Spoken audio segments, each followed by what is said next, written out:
It's been said that change starts one person at a time, one voice at a time. Through Love to Hope, Sean and Kay will be utilizing their gifts of speaking and education to bring more awareness to the slave industry and related social injustices. Don't go anywhere. We're going to be right back with Motivation.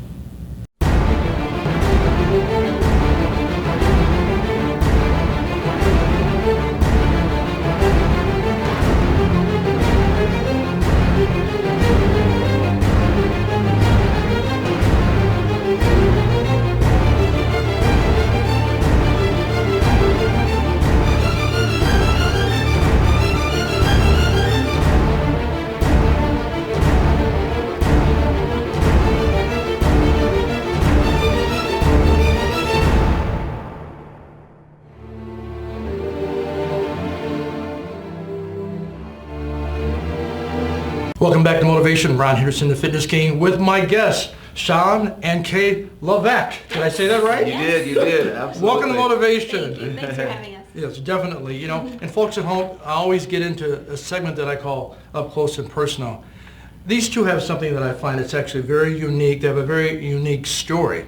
And so we're going to just get up close and personal, and I want you just to share that story. You have something you're involved in called Love to Hope, okay? Yep. Let me ask you first, Sean, what is Love to Hope, just to start out with? What is it? Yeah, well, the name actually, Love to Hope, came from our 7-year-old at the time, so it's a cute name. But we thought it was perfect when he came up with it because what we believe is that when we feel loved and we have love, yes, and we show people love, we bring them to the hope found in Jesus. And when people have that hope, they can't help but then love people back. So it's a concept of multiplicity. One leads to the other, that leads to the other, that leads to the other. And so what we want to do is we want to go out with this topic that we want to talk about, and we want to bring that love and show that love, and we want to bring people that hope. We don't want to leave people where they are in their sin. We want to help lead them out of that place and bring them that hope. And your 7-year-old kid came up with it. He did. Yeah, we were actually watching a devotional from Right Now Media called Made to Make a Difference by Max Lucado. And he, after the devotional, we were having just family conversation, and he said, you know, if I were going to name a ministry, I'd call it Love to Hope. And we thought that was perfect. Of course, his brother and sister, not so much. That's stupid. What does that mean? But it works. And I know you have kind of a favorite verse that you kind of go by, okay? It says, speak up, Proverbs 31, I think it's a version of it, Proverbs 31:8. Speak up for those who cannot speak for themselves, for the rights of all who are destitute. It's based on that. Speak up and judge fairly. Defend the rights of the poor and needy. And how do you guys plan on doing that?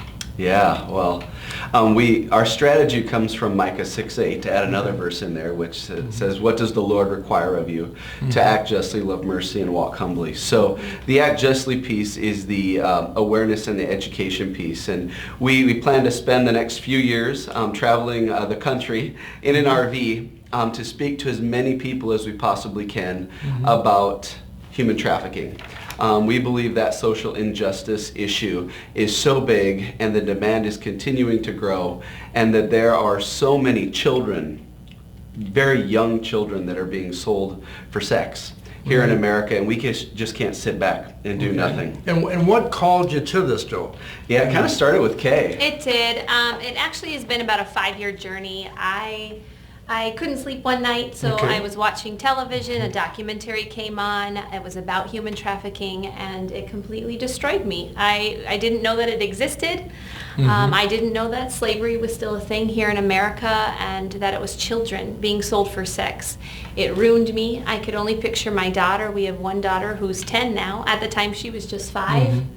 And I thought, that could be my daughter. And what are we doing about this, and why is this happening? And so after, 5 years ago. It was about 5 years ago that I did not know until that moment that sex trafficking was real, that it existed in America for sure. So you're watching TV and this, I mean, I sent somebody a text last week, I'm watching Survivor.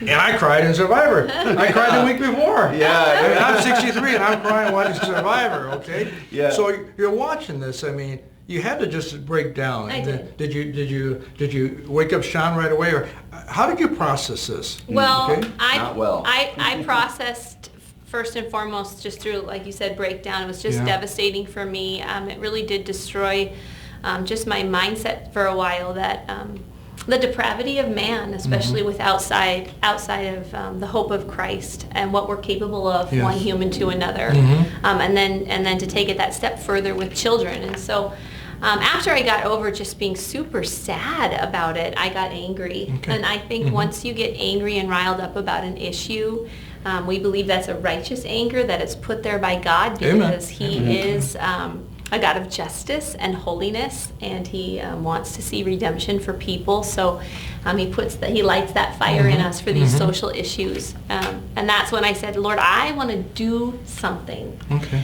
And that's when I felt like He said, you can speak and you can teach, so let's do that. Let's bring awareness, and that's what we're on. We're on an awareness campaign to speak and teach. All right. But how did you get this going, though? I mean, because a lot of people, you see things on TV and you say, when I heard your story, immediately I thought, I got to interview you, because I want to do what I can to try to help to help get the word out. Okay. Yeah. But how did you start? I mean, how do you go? Okay, now you're talking about you're renting this luxurious, what is it, like a 7-bedroom motorhome? 300 square foot. Is it like fifth the wheel. Trump Tower? Is it folks at home? They're renting something kind of like they may know that isn't. It's like, how big is the trailer you're renting?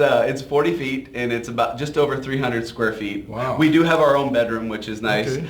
It's one bathroom, a living space, and then it's called a toy hauler. So there's a 12-foot garage in the back that we'll customize and put a couple bunk beds in and some desks so the kids can do their road schooling, we call it. But that'll be home. That's where we're going. That's the road we're going down. But we got into this because, like Kay mentioned, every person is given gifts, and God wants us more than anything to dig deep and find ways to use those gifts. And we both are teachers, and we're both public speakers. We've been doing it for decades. And so we felt like, based on the gifts given to us, this is what we can do. Because there's 3 prongs to human trafficking. There's awareness, there's rescue, and there's restoration. So we're not going to be going in and rescuing the girls or restoring them. There are really great organizations doing that. But there is an awareness piece, and we believe that awareness is prevention education. And so we knew we could use these gifts and shout this from the rooftops in as many ways as we can. So thank you for having us here, by the way. But locally, there is an organization called Stories Foundation that does incredible work. That they had an outreach and awareness committee, and so Kay and I got involved with them and said, what can we do with this to help start getting the word out? And one thing led to the other. We started working with them, and then it was about 1.5 years ago that we felt called to do third world missions, we thought. And go and bring our children into an environment that will help them understand the first world luxuries that they enjoy every day is not what the majority of children enjoy around the world. And for them to look at poverty and not be afraid of it and not judge it because of all the freedoms that we enjoy, Ron, there are so many people that want to turn their head when they see this type of poverty and depravity. And so we want them more than anything to look at it and have compassion. And we want to help save children too through prevention. So we thought it would be third world. And we went to a missionary assessment center, did all that. We came back and we were a little bit confused because we knew we were on the right track, but we weren't going in the right direction. And so shortly thereafter, we realized that I was at a big convention, and God, as close as it gets to hearing audibly from God, I just heard him say, I want to use you and Kay right here in America. And this is kind of how it's going to look. Amen. And it's both pretty much confirmed with both of you.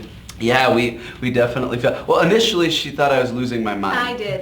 Tell that story. Well, the RV thing was a little bit confusing for me. How is that going to work for us? But once it'd be confusing for me too, folks at home. I don't think my shoes and my jacket would fit in there. That'd be hard. Hey, and I told people this when I was telling people I was going to have you on the show because I think it's so powerful. And you guys have such tremendous passion. You have such tremendous passion for what you're doing. And I just pray that the Lord will just equip you and that the Lord will bless you and that Thank you. anybody even listening to this right now, that they'll make sure that they take the information down, that it's going to be on the screen, that you'll take this information down, and that if you feel led to even invest and sow into their ministry, whether financially, prayerfully, that you would do this. I think what you're doing is great. And Lord, I just pray that you would just empower them, Lord, that you would just continue, Lord, to be with them, Lord, that you would give them, that your word says, trust in Lord with all your heart. Lean not onto your own understanding, Lord. Just help them to continue to trust you, Lord. And I know, Lord, as they do that, Lord, they will be victorious. Go ahead. Sorry for interrupting. I just felt, No, because you guys thank you have for that prayer. you have such tremendous passion. No, and I haven't thank seen you. it. So here you have a couple that you're married, and you quit your jobs to do this. If that doesn't make it, folks, if that doesn't want to make you give some money, come on, man. Come on. I'm serious. Oh, it Well, does sound a little crazy. Yeah. It is. You know, you ask the journey. It was a 5-year process to get to this point, but it's Yes. it's baby steps of obedience. One of the things that we Amen. started doing was getting ourselves educated and trained. And we are trained through an organization called Shared Hope International. Okay. We're volunteer through them, but they do provide us with resources and materials. And if you ever want to learn more about trafficking, go to their website, because there's just a plethora of information for you to get plugged in. And what is their So- website again? What is it? just a Shared Hope Shared International, so you Okay. can Yeah. check that out. And if But- they want to contact you guys too, can you give that to them, even though it's going to be on the screen? Yeah, it's Yeah. lovetohope.com, so LOVE, the number 2, so just like it's spelled on the shirt here, .com, Okay. and on it we have a resources page, and we vet some of the good nonprofits that are doing really amazing work, so it's a great place to go. And as we go and travel the country into the cities as well, we will vet the nonprofits that are doing the great work there. So if you live in another city, like Chicago or Dallas or Richmond or Atlanta, and when we visit there, we will throw on our website the organizations we feel are not only freeing people physically Right. from this, but also freeing people spiritually. Right. Because we Amen. know that both are absolutely necessary. Amen. And So, what is it that people don't know about human trafficking? well, that's a great Express it. question. And folks, and if you have kids at home that you don't think should hear these kind of things, maybe take them out of the room. Okay? Yeah, this is deep. This is heavy Yeah, stuff. yeah, just go ahead. But it's important information, and there are many things people don't know that they need to know. One of the biggest ones is how big of an issue it is, Ron. This is a multi-billion-dollar industry worldwide, but it's also a multi-billion-dollar industry right here in the United States. The average age of children being trafficked for sex is 13 years old. Wow. So that's average. Okay, so think of a bell curve. There are ages that go on both sides of that bell curve. So, we've heard survivor stories where the girls start as young as 8 or 9 years old. Wow. And the important piece is for people to realize, I get this question from men mainly, but why can't they just leave? Right. Why don't they just leave it? Well, what 10-year-old little girl that's being raped 10 to 15 times a day has the ability and capacity to think about how to get out of that situation? Exactly. They don't understand it, and they're being held captive. I mean, they're slaves. Right. Okay, there are 30 million slaves, 30 million plus, more slaves today than there were when it was legal. Okay. Okay? And so when you're a slave, the person that's holding you in slavery, the pimp, the trafficker, Right. they're going to do everything they can to manipulate you and keep you where you are. So there's reasons why these girls don't just leave Right, and right. run away, and they're Oh, yeah. scared of law enforcement. Oh, I mean, this is really sad to think about, but many times during the transition period, when they want ultimate control of these girls, they will do gang rapes, and they will dress the guys up in police uniforms. And so they're afraid of police. They're intimidated by them. They don't trust them either, and because unfortunately there are some corrupt law enforcement as well. And fortunately, the laws are changing. So let's turn this to a positive. Legislation is changing, and so slowly but surely, because of laws being changed, we're going in the right direction, and we're getting a lot of help. So if you feel passionate about this type of thing, and it's your gift to speak to legislation and lobby, by all means write in, because there's some great things being done, and we just need to be consistent and constant with it. So that's key. But those are two of the big misconceptions and things people need to know about. A couple more, Kay, if you don't mind. Well, I think you touched on it, but for sure when I first discovered trafficking existed, I thought, well, third world, not America, Yeah. but it is Right. America. It's our children being sold for sex, and that's because it is such a huge money maker. So, Right. you know, we talked about that, but the demand for children to use this in this way is appalling, but it's real. And, you know, they're finding that it is actually second to the sale of narcotics, Right. and surpasses the sale of illegal weapons, the sale of a human in America. So Mm-hmm. we need to end the demand. We need to get awareness out. That's where we're at. Right. The prevention education, because as we begin to become aware of an issue, Mm-hmm. we begin to sense, I want to do something about Right. that. Oh, yeah. And then we tap into, what are our gifts? And what can I do? For us, Right. it's speaking and teaching. And Sean talked a little bit about changing the laws. It's lobbying and it's writing into legislation. Right. So- And on that note, what can people actually do to help with this? What can they do? Yeah, you know, through Shared Hope, we're really fortunate to be trained a lot by survivors. So Right. the girls that are saved do a lot of the training. So we know firsthand what to do. And every one of them will tell you, you need to tell people. They need to know what the warning signs Yep. are. And so go to our website and we will post those warning signs. Go to Shared Hope International's website. They'll show you the warning signs, but you need to know what to look for. Right. Our high school kids need to know what to look for, Oh, yeah. because it's the teenagers, the 12 to 17-year-olds that are targets. And it doesn't matter what race you're from Right. or what economic status you Right. have. Right. Everyone is a target. And so the high school kids and the parents knowing what to look for, that is absolutely key. So knowledge is power Oh, here. It will save children. And then there are other things that you can do as well. You know, you can take this information Sure. and share it with as many people as you can. And maybe too, even being aware of what's going on around you. So if you see girls going in and out of these apartments, and you can, people just have that kind of look, you know? Yeah. You can see sadness in their eyes or whatever. When you see that going on, all these different women leaving these places all the time, and these different men come, you know there's something going on, you know? So not being afraid to report to the police Yeah. as well, Yeah. you know? Yeah. Suspicious behavior. You If bet. something doesn't look Speak right. up. Oh yeah. Speak something up. doesn't look right. I would like to add too that some of the things that we can do are just volunteering at organizations that have their boots on the ground, that are doing things to Right. directly affect trafficking. It's huge how much trafficking is fed by such a variety of social injustices, whether it's, you know, whether it's domestic abuse, whether it's drug addictions, whether it's runaways, Right. teen homelessness. Oh, yeah. All of these things that we can contribute to making a difference in will affect, positively affect stopping human trafficking. Right. So I think it's important that we remember that our nonprofits, our local nonprofits, they need hands and feet. They need financial backing. And so that's one of the things that Love to Hope will do while we're on the road. That's actually that second prong, going back to our strategy. You know, Yep. we talked about act justly, but it's also love mercy. And so Right. one of the things Love to Hope will do, as well as with our children while we're on the road, is really plug into local nonprofits in various communities across America, and then point our audiences to those nonprofits. Right. We don't have this huge desire to build up Love to Hope as anything bigger than our 2-year ministry on the road, but we do want to build up and connect, be that bridge to the nonprofits that need help. So there are things that we can do, and then again, it's tapping back into what is that holy discontent in Sure. your own life, Yeah, dig you deep. know, Yeah, dig deep. and then plugging in and finding out where you can get involved. We get Amen. excited about that because if you're doing something about a social injustice that God has laid on your heart, then we know you're doing something about trafficking too. So Amen. it's a Right. win-win. Amen. Yeah. Let me see your shirt. Oh yeah. I was thinking, Yeah. folks at home, they didn't bring me a shirt. I wanted a shirt. Oh, we will mail you. Yeah. I told them I was going to make them laugh. I like your An shirt. oversight for sure. I like your shirt. Yeah. So how do we protect the children?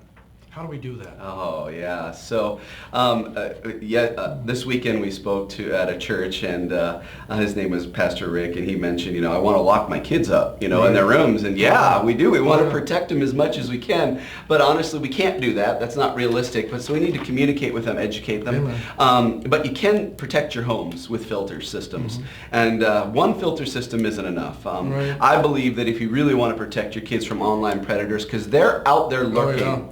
disguised, and they know where your kids are going based on what your kids are putting on social media, and where your kids are going online. And so, Custodio is a fantastic one that you can, that's inexpensive, $50 a year for 5 devices. We just ordered one called Router Limits. You hook it right up to your modem. And it's like a force field around your house. You get a whole house protection for Wi-Fi on your entire home, every device that uses it. So those are really important starting points that we can take and instantly have some sort of protection. But the educational piece, that's what's key. Sitting down, there's curriculum that we have as Love to Hope that is specifically for youth. And sitting down with your kids, of course, age-appropriate material is key, and we want to protect the innocence of our own children. They're 13, 10 and 8, and our 13-year-old knows quite a bit now, and our 10-year-old knows what slavery is, and we've had the talk with her about what sex is, and so she's putting two and two together, but you have to think of who the targets are.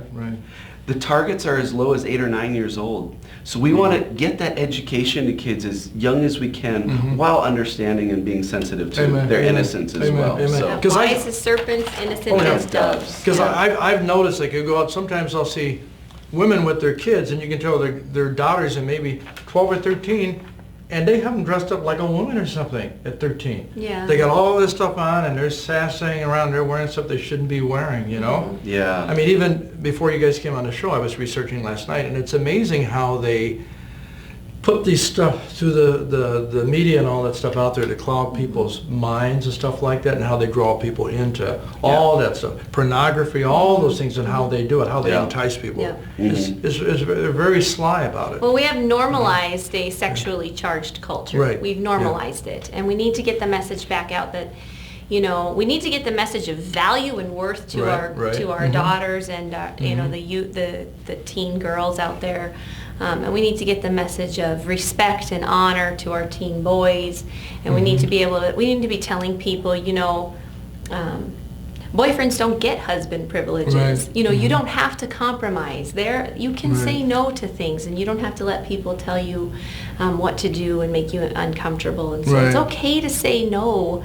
But instead of everybody assuming that this is the new normal, this is what we do, we've normalized a sexually charged culture, and we need to denormalize it. And sometimes even when they report on it, I remember there was something, they said, oh, these people got arrested here, and they said, I'm not even going to tell you the site they said. I thought, why are you putting that out there so now people know they can go to that site for that? I had never heard of that site. I'm just going to say it started with a B. I had never heard of that site. Ever, till a year ago. Never heard of it. And I'm thinking, that doesn't help. It's like telling somebody, we're against people making bombs. You can actually go to blah, blah, blah and learn how to make a bomb. Why do people give that information? I think it's destructive. Can be. Yeah, I mean, because what happens is, how Satan kind of works, it gets in their head and think, oh, I can go to that site for this. Created an idea. Or these people, they irritated me, so really I can learn to make a bomb, or I can do this, or I can learn how to be more sexually active or whatever by going to these sites. Well, that's true. As parents, we have to be savvy of some of those sites, in order for us to make sure that we recognize them if we see them on our kids' phones or in their history of Google searching. So. We have to know, and we have to be protected. Right. Now, do you have any of these issues come up with your kids at all? Not yet. Not yet. No. And what do they think of, by the way, too, what do they think of Love to Hope and what you're doing with this move? Well, it depends on the day. They're mostly excited about it, Ron. Leaving your friends at that age, their ages, that's not easy for them. So a few emotional days we've had regarding that. The end of school was last week, so that was a little bit emotional, probably as emotional for us as it is for them, knowing that they're making a sacrifice here as well. And that's one of the things, that's the last piece of the strategy first, which is walk humbly. We're putting other people's needs in front of our own. We're sacrificing, we're living simply, and we'll be back. But for them, it's getting very real, and getting rid of your stuff so that you have they'll have pretty much a bin of things that they take with them. Give them an army bin. Yeah, in the campers. So we're at the point where even as adults, we're getting to the point now where the last few things we have to get rid of, we're emotionally attached to these things. Right. And we don't realize how much, I hear it. how attached we get to these material goods in our lives until you have to get rid of them all. Right. But they're troopers. They're hanging in there. And, I think just like any adult, they have their emotions that go up and down too. Right. They're resilient, obviously, Okay. but yeah, I think overall they're doing pretty good. Would you agree? Yeah, Yeah. I think you summed it up great. We will always remind our kids, do hard things. We have to tell that to ourselves too. Do hard things. There's glory in that. We say it's for our joy, but God's glory, and that's what we want our lives to be. But you guys, Does require you two hard are like the perfect couple, though. Oh no! Oh no! Folks at home, I'm sitting No. next to perfection. No. Now, folks at home, I know they're not, but they seem so perfect. Oh my God. Not even close. I know, but you guys are great. I say that because it's important because I'm blessed. My wife loves God, and I think when you have somebody in your life that loves the Lord, you're always going from that. We may not always agree on everything, but she loves the Lord, so you always be able to come back to front and that. center. Yeah, that rock. And connect that. Yeah. You know? Yeah. We Yes. couldn't do any of this without Jesus. I mean, Right. it is he is the God of redemption, restoration, hope. Yep. Amen. He gives us vision and purpose. He knows the plans he has for us, Right. and he brings them to completion. And so it's daily time in the Word. Yep. It's lots of I'm sorries and will you Right, forgive me, right. Yeah. and it's just a matter of moving forward. Right. We always say don't let your past determine your future, and Yeah. so we have to just confess our issues and move on, but don't think that we can't be used because of them. Or Right. Amen. can be used in spite of them. How do people hear about you guys too? Like if they want you to come to their church or their organization, how would they typically hear about you? Yeah, well, the best place to go is our website. But how are they finding out if they weren't watching Motivation as an example? How would they know? Yeah, sure. How are you So- getting the word out? Yeah. We're going to, ways that you can, there are a variety of ways you can support Okay. Love to Yep. Help. One of the biggest ways for us is to connect us Okay. to an audience. So if this is something that you feel when you're hearing this, that other people need to know about, if you agree with us that everyone needs this information, Right. because we're just giving you a small snippet Right. and there's so much more to share, but creating a big network and connecting us with an audience is key. So whether that's inviting us into your home and you're bringing friends over and family to hear this information, or you have a church body that is interested in these social injustices and they want a justice ministry, Bible groups, men groups, women's groups, MOPS groups, hotel staff, law enforcement, healthcare providers, any and all need to know this information, and we have the ability to train all of these people and arm them with the information that they need. So it's really important that if this stirs something in you, to connect us to a group of people if you have someone in your life that you feel like could benefit And from for this sure, information. for sure, we have our Facebook page. So if you're on social media, follow us on Love to Hope. It's a great way to keep up to date with what we're doing. We post a lot of facts and statistics and success stories. We have a newsletter that goes out monthly. So You on can Twitter? Twitter too? We don't do a ton with Twitter, but Not maybe yet, Sean yeah, can take that up. Got to get Twitter. Yeah, And our yeah. 13-year-old son is going to be running our YouTube channel, so you could certainly search for us on YouTube. We only have one video, and right now it's a tour of our home. So you, Soon to be home. you can look at our RV. Yep. But Connor will be building that up too. So those are some great ways. You can subscribe to our newsletter. Did I say that already? Yeah. On our website, on lovetohope.com. Yep. And on that note, I want to just say, normally speaking, I give you one of my books, Fitness and Faith, Balancing the Scales, but I'm all out. But I'm going to send you guys a copy of it, give you Thank something you. to read when you're in the IV. What do you call it? The RV. The RV. IV. So you got me talking about this stuff now. But anyways, give you something to read, but I Yeah. really appreciate you guys coming Thank on, you. sharing Yeah, your thank story. you. And we'll Thank get you you. a shirt. Yeah. I get it, folks at home, I get a shirt, like Superman. Folks at home, I want to thank you for tuning in to Motivation. You've been with my guests, Sean and Kay Levesque, from Love to Hope, talking about human trafficking.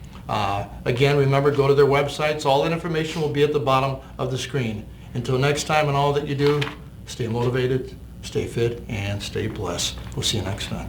Bye. Goodbye. Thanks for having us. Good job. Appreciate That I it. just got it. Good.